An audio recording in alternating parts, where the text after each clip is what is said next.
are back, and we just finished watching Paprika from 2006, rated R, with a runtime of 1 hour and 30 minutes. We actually caught this on YouTube Movies, which, god damn you, YouTube, with those damn commercials. Oh my God, that's terrible. So this was unpleasant for me because of the commercial egregiousness. When they interrupt a sentence to put a minute full of commercials. Yeah, that's a lot. That's insane. The commercials were never over a minute. They were always like 45 seconds before you could skip. I'm rounding up, and it's close enough. Yeah. Some of the commercials were like 17 seconds. Listen, it wasn't that. It was like every 5 minutes. We would have mid-sentence is unforgivable. Yeah, it's unforgivable. Yes, I agree with your The placement father. was very annoying. Yeah, it was very annoying. But I wasn't that annoyed by the commercials themselves. Your father and I grew up with the 4 o'clock movie on Channel 7, and the commercials weren't like this. They would know how to place them. Exactly. It was never mid-sentence. Exactly. I could tolerate commercials. Who did you say does it better? Prime, right? Prime does it better. Yeah, they show you 3 commercials in the beginning and you're done. There's a reason why Tubi has so much viewership. Yeah. All right, let's move on. Okay. Diatribe over. That was my only complaint about this watch experience. Otherwise, I have to say, this was an interesting film. I hadn't seen it from start to finish. I'd always had this on my list to watch. I don't know why we didn't catch this sooner. I guess it's because 2006 was a bad year for me.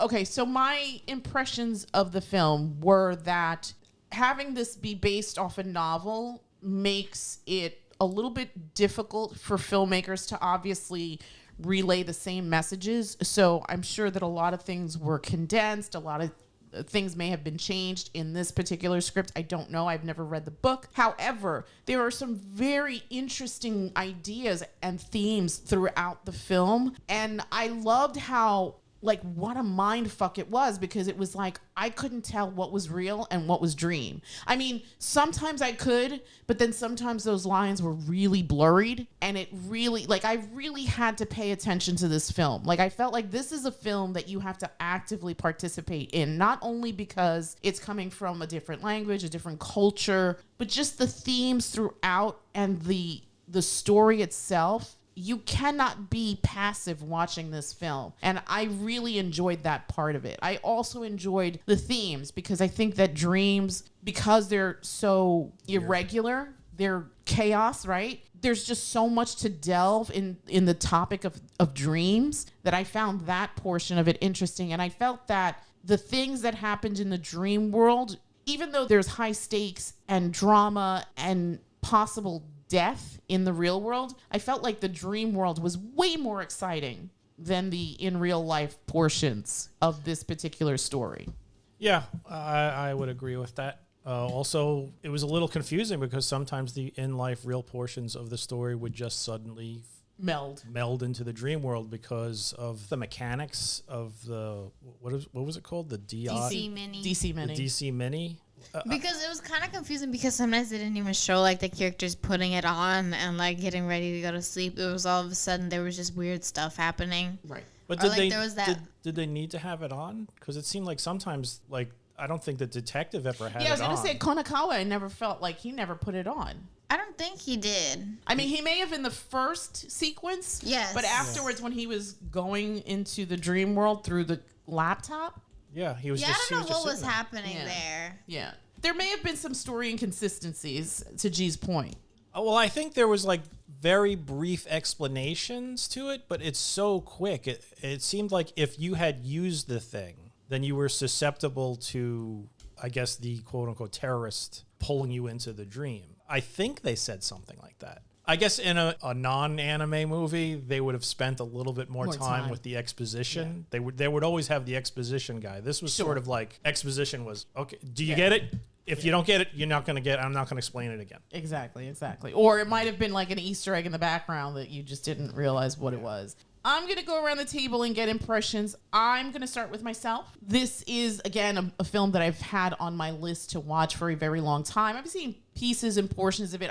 I've heard a lot of analysis about the film, so I was super interested and excited to watch it with the crew here. We had seen Tokyo Godfathers previously, and we all desperately love that film. I think Satoshi Kon was a genius, unfortunately taken before his time. And this apparently, I think, was his last film before he passed away in 2010.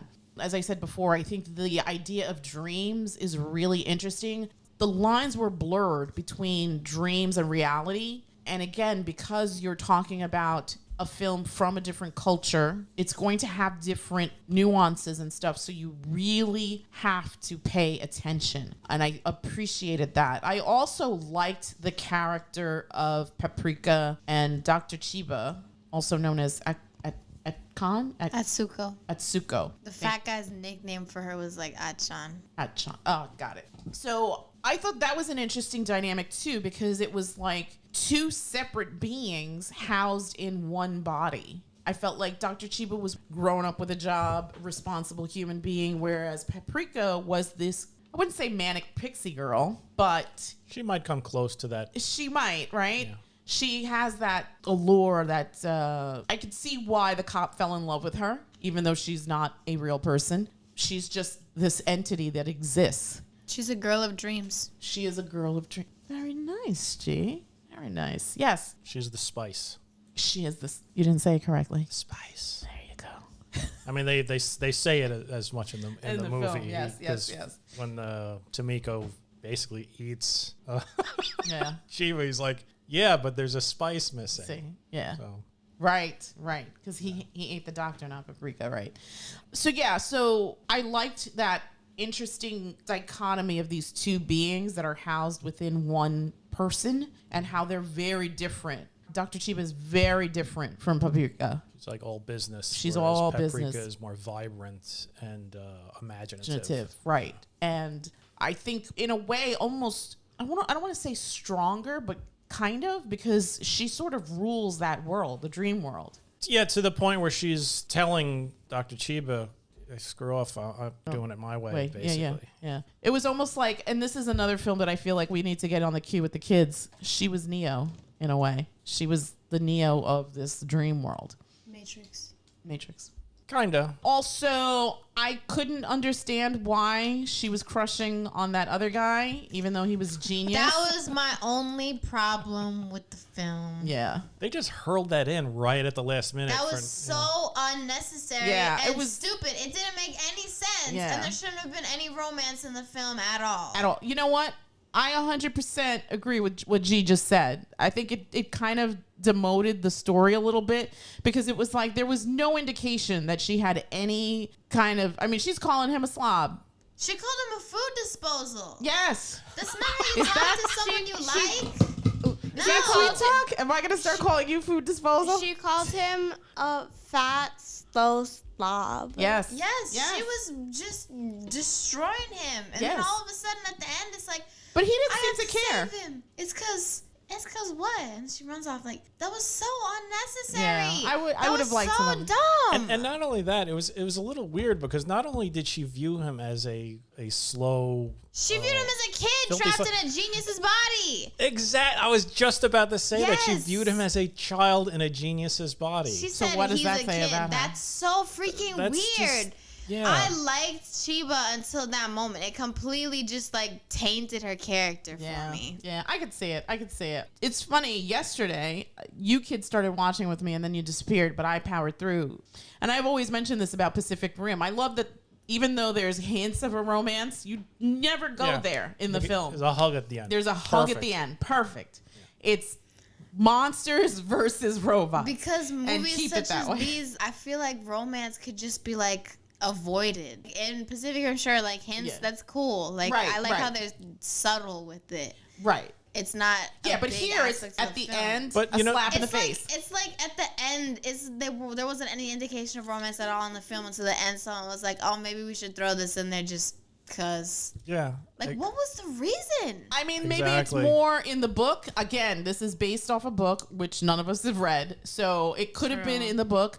I'm not sure. But yeah, I think they could have done a little bit more to expand on that throughout the film so that it didn't wasn't so give jarring. hints like G mentioned Yeah. in Pacific Rim. There's like little hints and whatnot. So if it did happen, which I'm glad it didn't, it wouldn't have been out of left field. Right. Because Like you're this sort of was. Like this was seriously she is abusive to this tubby guy, and he's an idiot. Yeah, he just takes it. He does nothing that makes me think, he's somewhat charming and endearing. No, he didn't do anything. No. He was I didn't really like his character. It didn't seem like he took anything seriously. No, He's like, they're like, oh, we have to shut down all these psychotherapy devices. He's like, I'll make some more. Like, does anything matter to you? Yeah. I didn't really like his character. Yeah. Let's talk about... Well, do you want to get anybody else's? Oh, yes. You know what? Did you tell me what your thoughts were on the film? I'll go around the table this way. I just thought it was okay. You just thought it was just okay. It was just okay. I didn't dislike it, but I did find the sort of, all right, we're in reality, we're not in reality, we're in reality, we're not in reality. They were a little bit too lax with that. I would have liked a little bit more structure. Fair enough. People compare this to Inception. Mm-hmm. Inception had structure, and which helped a lot. It was more clear. It was more clear. It was more clear, sure. even though there are moments in that movie where you're sort of like, I don't know if I'm in a dream or not right now. But it was weird because it's like, okay, the dream's over, then suddenly no, the dream's not over. But yeah, it actually was. Mm-hmm. It's just now they're back in it because apparently this machine could just pop you back in. But then is the machine even being used anymore? Because at the end, it didn't seem like either of those dudes had it on them. Right. And did they ever explain, is this one of those films where the rule is if something happens to you in the dream, it happens in real life? Because they never said that. And then at the very end, it seemed like that one guy was shot. Yeah. Even though he was apparently just laying in a bed. Mm-hmm. They never said that's what happens in the real world happens in real life, though. So I think they could have done a bit of a better job, a lot of a better job of setting up some kind of rules that made more sense or explain them better. Maybe they did explain them, but it could have just been going by so quickly and said so briefly that it wasn't explained. I feel like actions in the dream world impact actions in the real world because there's that sequence where Chiba was in the dream world, but I guess in the real world, she's ready to jump out that terrace and Osane grabs her and prevents her from Right, but that taking is somebody jumping off a ledge, not somebody getting shot. Right, but she's No, I'm saying that this world, guy manifested a gunshot wound in his body. But what I'm saying was... You're talking about just the act of her moving around in the dream world was also her moving around in the real world? Yes, Sleepwalking. Or sleepwalking, or I don't know so much as sleepwalking because they made the trip to that place and all of a sudden she's pulled into this dream. She was in the car with Asane and Takedo. They go to that place, and all of a sudden, she's pulled into the dream world. Well, the first time it happens, they go to Hiromu's apartment. Right. And then she goes through that trap door or whatever, and we were all telling her not to. I mean, even Paprika was like in the window. She's like, "That's dangerous." Yes. She's like, "Shut up." Right. But that was a dream. But before that wasn't a dream. The car ride wasn't a dream. When she got into the house, that was when it was a dream. I think when she goes down the trap door is when it starts to be a dream. When they were like exploring the apartment, it was I think that's real. when it starts being a dream. That's what I mean. Okay. When they were in the apartment, that's when it starts because that trap door doesn't exist. Fair. So how does she get from that? Because she was like in a bedroom. She was in Hiromu's bedroom. How does she go? The terrace was right to her right. Oh, okay. I don't know. But she was standing in the room. Well, listen, what I am saying, and I don't know if I'm saying it clearly, is sleepwalking is one thing. Physically manifesting a bleeding hole through your body is completely different. I don't care how hard I sleepwalk. If I get shot or stabbed in my dream, unless I have a knife or a gun present that I did that to myself, that's not going to happen to me. we're taking sleepwalking out of the equation because I don't think sleepwalking exists here. This was about being pulled into other people's dreams and or nightmares, right? So what I think happened was that Osane, he was in the cop's dream. Somehow they meshed. It could have been from when Konakawa was trying to save Paprika, but then it becomes Chiba, right? Everybody's dream was merged into one. Right. It was So like going to the internet. Right. So all these existences, all these dream lives, they're all intertwined. So I think what happened was that, again, almost, I keep going back to the Matrix. It's almost like the Matrix. So I'm here in real life, but I'm also in the dream world. And in the dream world, I can be impacted to the point where that I could die in the real world. When that guy goes flying out that window. This is what I'm trying to explain. Mm-hmm. They never say that.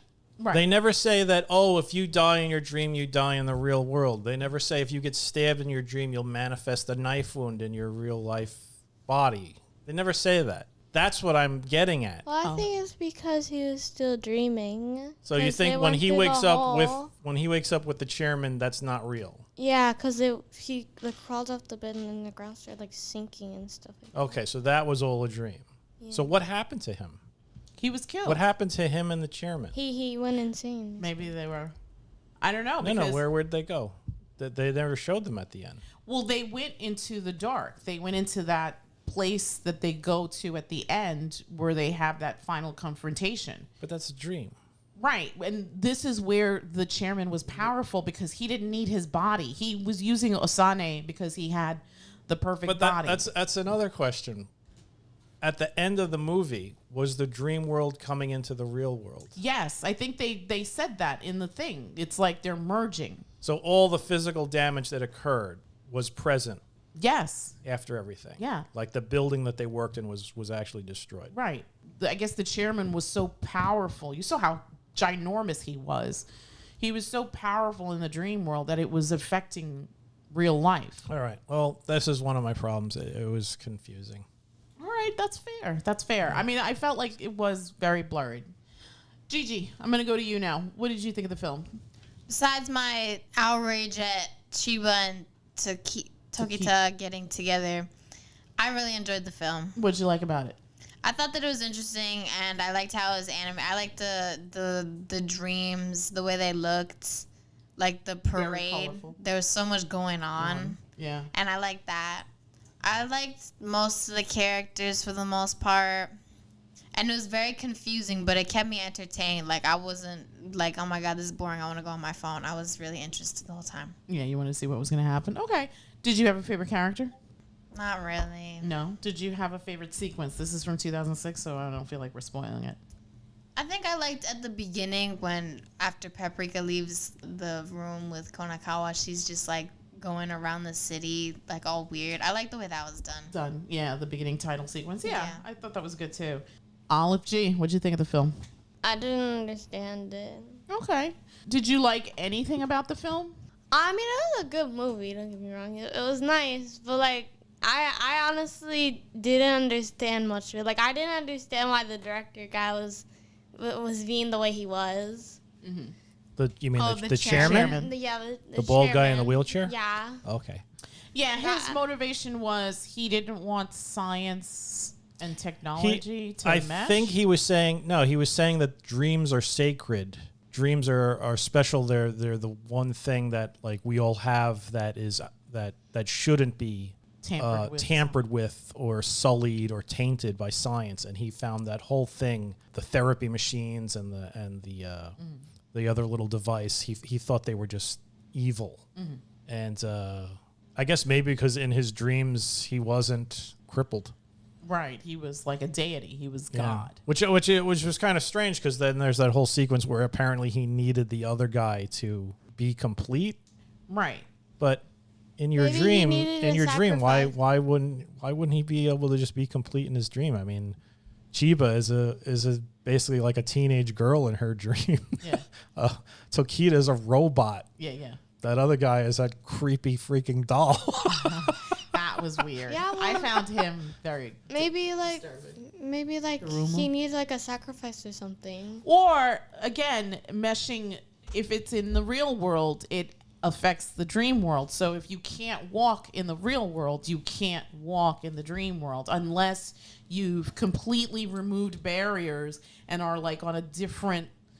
Yeah, maybe that's why everybody was so jealous of Chiba, because she had such lucid control over her dreams. I mean, she's the Monkey King. She's Tinkerbell. Yeah, she's all all sorts over of- the place. Yeah, manic pixie Maybe girl. that's probably what it is. Because remember that what's the other guy? Onase? Yeah, him. He was talented like she was, but he was like, "You're so much better than me." Oh yeah, at the beginning when he was like, he admitted to being bitter towards her. I was like, that guy's evil. Yeah. But was he evil or was he just creepy and like obsessive stalker? He was evil. All right, fair enough. Well, and I think that's why the chairman needed him, because the chairman wasn't a lucid dreamer. This other guy was. So he had the ability to, I guess when they were together, the chairman could lucid dream because the dreams combine. That was the whole thing with the whole, the device. Oh yeah, there's that the sequence where Paprika / Chiba's like pinned down like a butterfly, and that was really uncomfortable, to be honest. Yeah. I didn't like that sequence, but Osanai and the chairman were like fused, and the chairman starts coming out of his body and like dissolves him or something. Yeah. turns him And into a butterfly. Osanai could, like, he was able to turn his hand into those crazy tendrils. I think that was the chairman controlling him, though. Yeah. But I think But, that's because, yeah, I think but I because they think- were together that the chairman could do that. And it was actually Osanai's ability. Yes. Okay, so that, all right.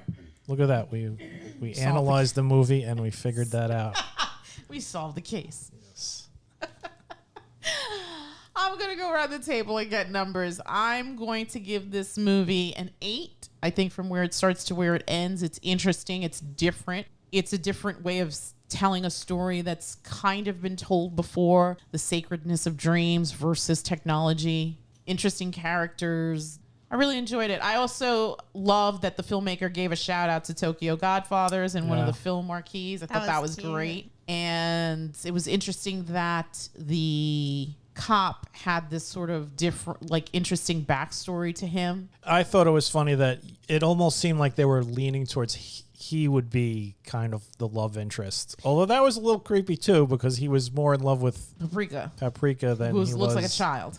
Yes. She sounded like Yes. one, definitely. She sounded like one That's too. why I didn't want any romance in the film. Yeah. I didn't like I mean, if Konakawa, and Chiba I had, didn't like- had wound up with the cop, I would have been okay with that. But for her to do a 360 and go with, what's his name? Tokita? Tokita. That was so annoying. Yeah. Is there someone who worked on the film who could gotta look up the book or I something. know. We should deep dive on this because, yeah. there's a I lot of agree with unanswered G. questions. They shouldn't have put romance. Like you hinted with the bait and switches, but at the end of the day, Just I think don't everybody Oh, should have just. imagine if she chose his brother, Who's brother?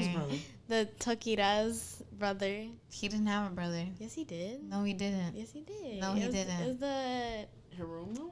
yes. That No, was no, his- no, that was That was his assistant. I thought that was his brother. Damn. No, No, also no, no, no, they were He like was this. kind of chubby, comatose. but he wasn't. They weren't brothers. Yeah, yeah. Dang.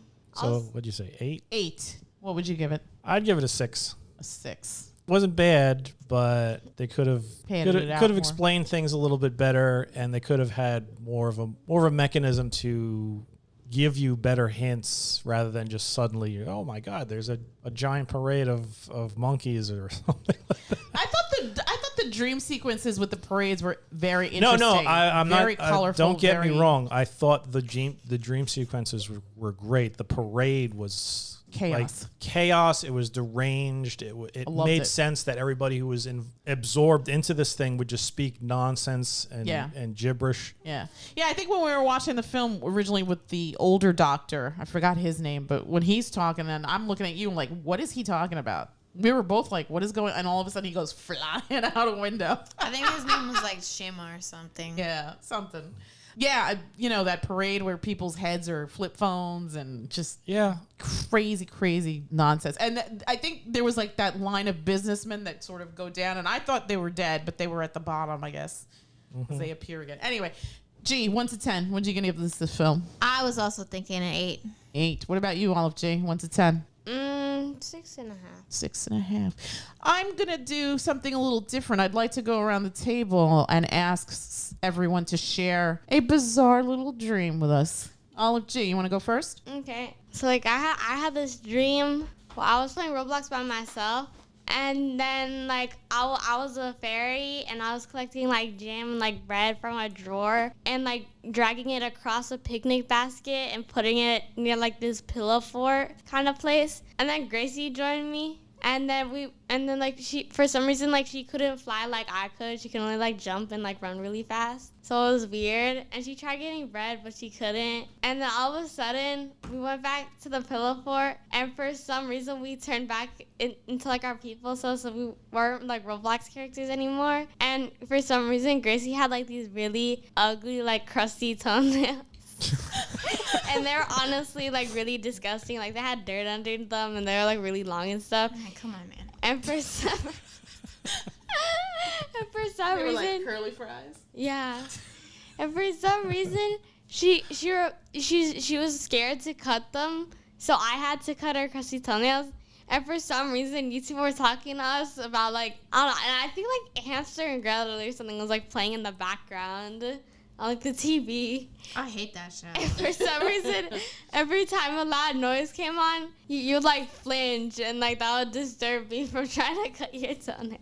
It wasn't Haley's on it. No. That show is stupid too. And all the characters are dumb. And then you woke up, Olive G. Yeah.